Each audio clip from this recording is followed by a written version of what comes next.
So I'm here with Justin Brown, founder and CEO at Abadeen. Great to see you, mate. Too. Thanks for having us today. So you're well known in property circles, but for the consumer audience that's kind of watching the video, do you mind sharing a bit about your background and experience in the property development market? Yeah, no problems. My history starts 30 years ago. I'm starting to show my age, unfortunately. And that started in project marketing, and I was sort of one of the original people in that space, and founded Collier's project marketing and grew that through Asia Pacific over 15 years.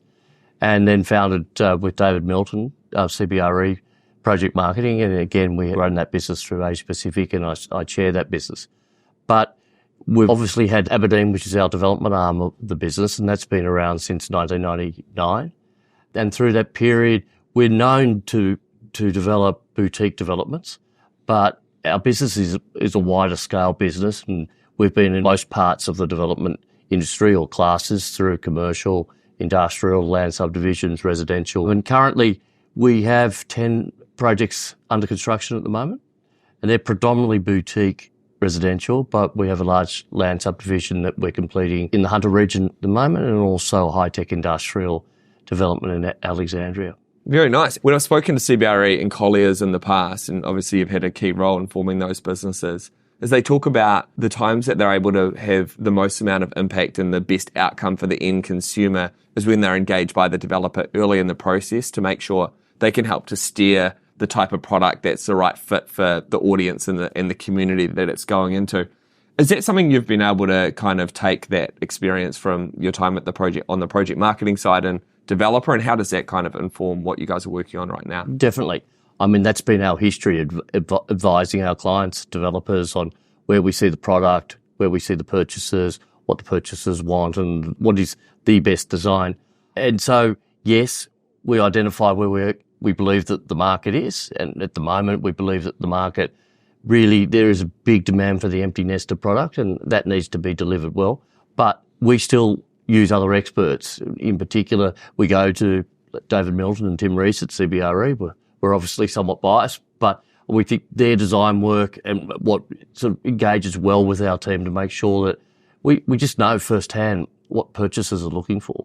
Yeah, I think that kind of connection to the end consumer is something that really drives successive projects, or at times the other way for some developers. And I think maintaining that connection where you've kind of got people that are talking to the local community and understanding what they're really looking for, and then taking that back to the developer is kind of part of the reason that Abadeen seems to be off to the races. And you guys have also just recently launched in Victoria, is that right? Correct. So Andrew Leoncelli, who's a great friend of mine, and we've worked together for 20 years. It's interesting, well before Andrew started and set up CBRE in Melbourne, Andrew and I worked on a project which is an interesting one for us, where we purchased a jail.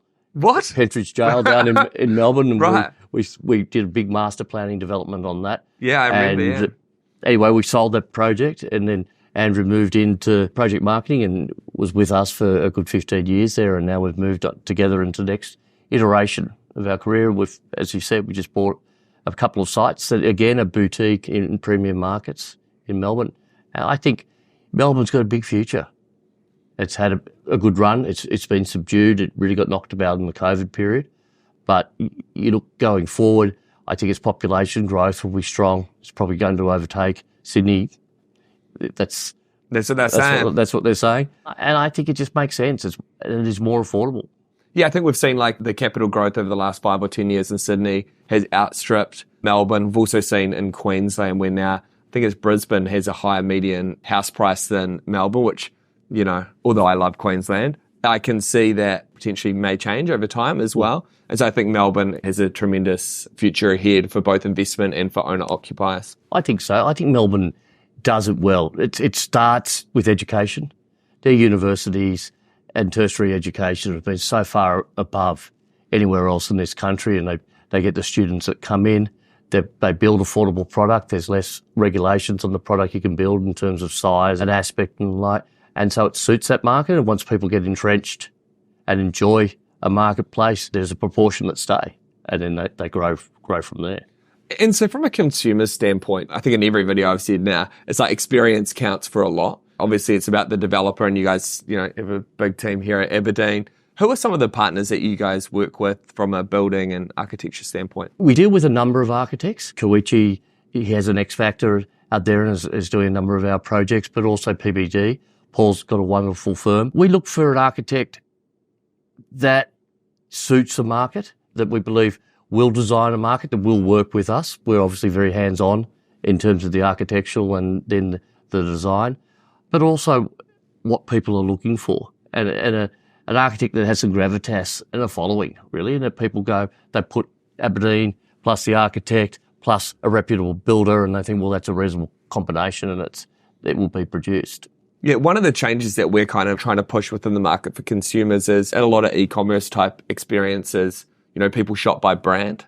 Whereas in the development market, that hasn't really been the case. Obviously, it's slightly different if you're buying a t-shirt or a pair of shoes because, in property, you've got the location and the price are clearly the most driving factors. But I think over time, in order for the market to improve, consumers need to become more aware of the people that are behind the developments. And this is why we do videos like this and understanding the company behind, because certainly not all building companies and developers and architects are made equal. And I think the more that consumers can grow to understand the role that each of those key stakeholders play in the process and how much it actually impacts the outcome that they purchase, that's really key. Yeah, look, I think that's right. I mean, over time, there have been some great brands that people, you just take Mirvac, for example. Totally. Gurner as well. There are certainly. Gurner, I mean, Lend-Lease of the last decade has had an amazing impact in House and Land. You've got Stockland, that's got a wonderful reputation.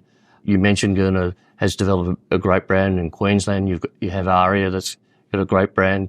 We'd like to think that our brand is a strong brand. Galileo is another great brand. I think we went through a period of time in the last decade pre-COVID where the market was moving so quickly and there's always been a lack of supply that people were more about buying versus thinking. Yeah. But I think with the building commissioner, particularly in New South Wales and the like, and what's happened of recent times, and also through e-commerce, it's a lot easier now to track down who the developer is, what they've done, who the builder is. There's plenty of information that you can find, good and bad, on social media, so that people are onto it. I totally agree. And we were discussing the other day, it's easy to find reviews and feedback and information about what you're going to have for dinner relative to making one of the most important financial commitments of your life. And so I think the more that we can kind of make that information accessible for people, hopefully the more people find good developers like Abadeen. Thank you. Well, thank you for your time. It was Pleasure. good to catch up, and Jack's jumping on the cam.